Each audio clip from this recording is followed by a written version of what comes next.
And now to accept her Masters in English Literature, please welcome Emma Chisit.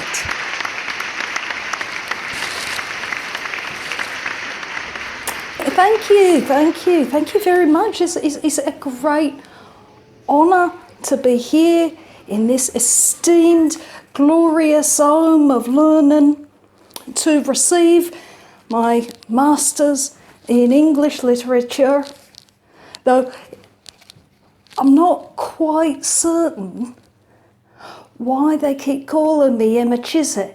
See, my first day here, when I enrolled, I go up to the lady at the desk and I said, Emma Chisit, and she never told me.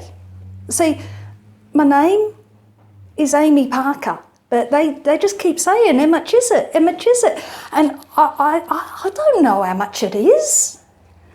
You know, I'm going to get a very rude shock when I get my bill for this degree, I think. Anyway, thank you very much for this great honour of a Masters of English Literature.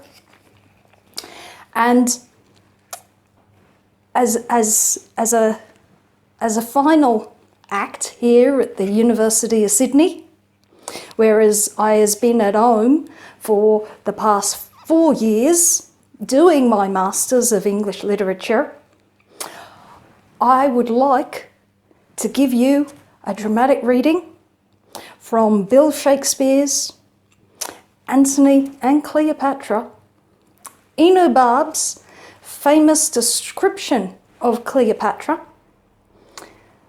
And let me start.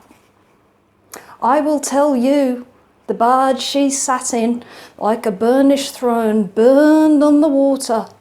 The poop was beaten gold, purple the sails, and so perfumed the winds were lovesick with them. The oars silver, which to the tune of flutes kept stroke, and made the water which they beat to follow faster, as amorous of their strokes. For her own person it begged all description. She did lie in her pavilion, cloth of gold tissue, or picturing that Venus where we see the fancy outwork nature.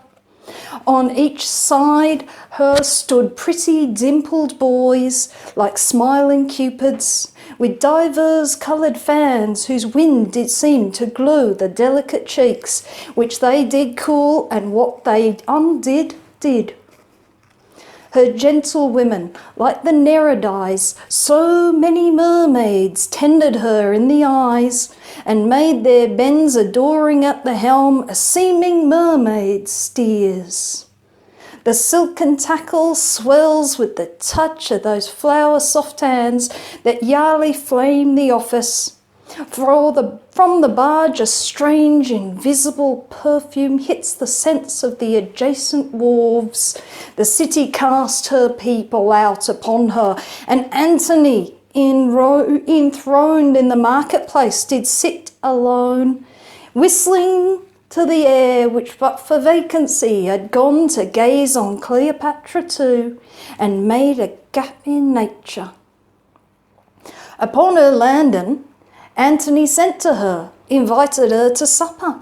She replied, it would be better he became her guest, which she entreated our courteous Antony, whom ne'er the word of no woman heard speak, being barbered 10 times goes to the feast, for his ordinary pays his art, and what his eyes eat only. I saw her once, up 40 paces through the public street, and having lost her breath, she spoke and panted, and did make defect perfection, and breathless power breathe forth. Age cannot wither her, nor custom stale her infinite variety. Other women cloy the appetite they feed, but she makes hungry where most she satisfies. For vilest things become in her, that the holy priest bless her when she's riggish. Thank you very much for this opportunity. and I hope to see you here again. I do hope that you take advantage of the creative writing courses currently at 75% off, an absolute bonza deal, and that once again I may grace these glorious homes of learning and bring you some more English literature.